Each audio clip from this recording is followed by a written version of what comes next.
Charakonda Venkatesh, Congress party TPCC general secretary. Electronic media and print media మిత్రులందరికీ ప్రత్యేకమైనటువంటి ధన్యవాదాలు.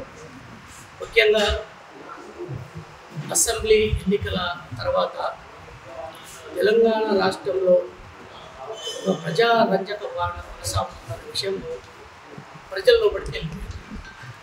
రేవంత్ రెడ్డి గారు ముఖ్యమంత్రి అయిన తర్వాత ప్రజలకు సంతోషం ఇచ్చినటువంటి పరిస్థితి తెలంగాణ ప్రాంతంలో నెలకొంది. అంటే ఆనాడు 9.5 సంవత్సరాల కేసీఆర్ పరిపాలనలో ప్రజలకు ఏమాత్రం కూడా స్వేచ్ఛ లేనటువంటి పరిస్థితి.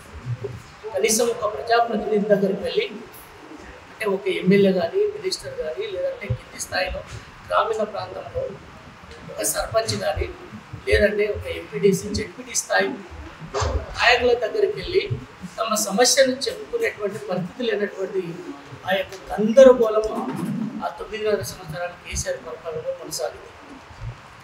ఆ పరిపాలనను నుండి ప్రజలు స్వేచ్ఛాయుతమైనటువంటి వాతావరణాన్ని తీసుకురావడానికే కాంగ్రెస్ పార్టీని అధికారంలోకి తీసుకొచ్చి రేవంత్ రెడ్డి గారిని ముఖ్యమంత్రి చేసుకున్నారు.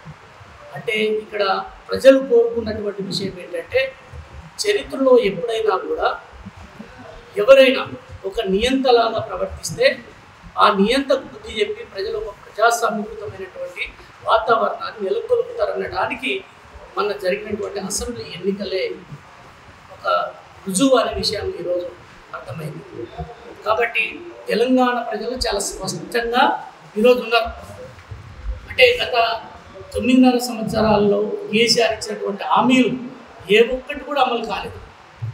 అమలు కాకపోగా ఇంతకుముందు మాట్లాడుకున్నట్టు ఏ ఒక్కరికి కూడా స్వేచ్ఛ లేనటువంటి పరిస్థితి, ప్రజాస్వామికమైనటువంటి వాతావరణం లేనటువంటి పరిస్థితి. కాబట్టి ఈరోజు రేవంత్ రెడ్డి గారి నాయకత్వాన్ని తీసుకున్న తర్వాత ప్రజా పరిపాలన అనేది వచ్చింది. ఈ ప్రజా పరిపాలన అనేది ఏంటంటే, కాంగ్రెస్ పార్టీ అధికారంలోకి రావడం అంటేనే పేద ప్రజల అధికారంలోకి వచ్చారు. ఇది సింపుల్ సూత్రం.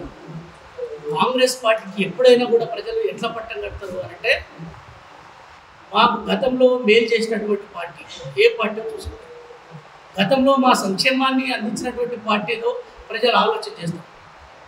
అది ప్రజల సంక్షేమమైనా లేకపోతే ఆ గ్రామ అభివృద్ధి అయినా మన ముఖ్యమంత్రి గారు ఈ ప్రాంతం మొత్తం సస్యశ్యామలైనటువంటి అవకాశం ఉన్నది. అది అంటే నీటిపారుదలకు సంబంధించినటువంటి ప్రాజెక్టుల విషయంలో కావచ్చు, అదేవిధంగా త్రాగునీటికి సంబంధించినటువంటి ప్రాజెక్టులు కావచ్చు, ఇండస్ట్రీస్ కావచ్చు, పెద్ద పెద్ద కంపెనీలు కావచ్చు, మల్టీనేషనల్స్ కంపెనీస్ కావచ్చు, అదేవిధంగా ఇంకా ఈ ఈ ప్రాంతానికి ఔటర్ రింగ్ రోడ్లు కావచ్చు. ఇట్లా ఈ ప్రాంతం యొక్క అభివృద్ధి అనేది ఖచ్చితంగా రేవంత్ రెడ్డి గారి నాయకత్వంలో జరుగుతుందనే విషయాన్ని గుర్తు చేస్తూ, ముఖ్యంగా చివరిగా ఒక విషయం చెప్తాను. ఈ ప్రాంత అభివృద్ధితో పాటు రైతులకు సంబంధించినటువంటి రైతు రుణమాఫీ కానీ, అదేవిధంగా రైతు భరోసాకు సంబంధించినటువంటి అంటే రైతు బీమాకు సంబంధించినటువంటి విషయంలో కూడా నిన్న క్లారిటీ ఇవ్వడం జరిగింది. రైతు భరోసాకు సంబంధించి 5 ఎకరాల పైన 7 ఎకరాల వరకు కూడా ఈరోజు రైతు ఖాతాల్లో జమ అయినాయనే విషయాన్ని గుర్తు చేయవచ్చు. నిన్ననే ప్రభుత్వం డిసిషన్ తీసుకుంది. ఎలక్షన్ కమిషన్ కూడా పర్మిషన్ ఇచ్చింది. కాబట్టి దాంట్లో భాగంగానే నిన్న నుంచి ఈరోజు రేపటి వరకు ఈ 2 రోజులలో రైతు ఖాతాల్లో 5 ఎకరాల వరకు, మొదటి దశలో 5 ఎకరాల వరకు రైతు భరోసా అనేది రైతు ఖాతాలో పడ్డది. రెండో విడతలో 7 ఎకరాల వరకు కూడా రైతులకు రైతు భరోసా కింద వాళ్ళ అకౌంట్లో డబ్బులు జమ అవుతున్నాయనే విషయాన్ని కూడా గుర్తు చేయదలుచుకున్నాం. ఇక రెండో విషయం ఏంటంటే, రైతు రుణమాఫీకి సంబంధించినటువంటి 2 లక్షల రుణమాఫీ అనేది కూడా ఈ ఉమ్మడి పాలమూరు జిల్లాలో ప్రజలకు మీ ద్వారా విజ్ఞప్తి చేస్తా ఉన్నా. 15 ఆగస్టు లోపు ఖచ్చితంగా ఈ రైతు రుణమాఫీ 2 లక్షల రుణమాఫీ అవుతుంది. ఆ తర్వాత రుణమాఫీ అయినట్టునే కూడా ముఖ్యమంత్రి గారు మళ్ళీ బ్యాంకు వెళ్ళి రుణం తీసుకొని, పంట రుణం తెచ్చుకొని మనం వ్యవసాయ రంగాన్ని అభివృద్ధి చేసుకోవడానికి ఆస్కారం ఉంటుందని చెప్పేసి చెప్తా ఉన్నారు. కాబట్టి దయచేసి మీ ద్వారా ఈ ప్రాంత ప్రజలందరూ కూడా విజ్ఞప్తి చేయదలుచుకున్నాం.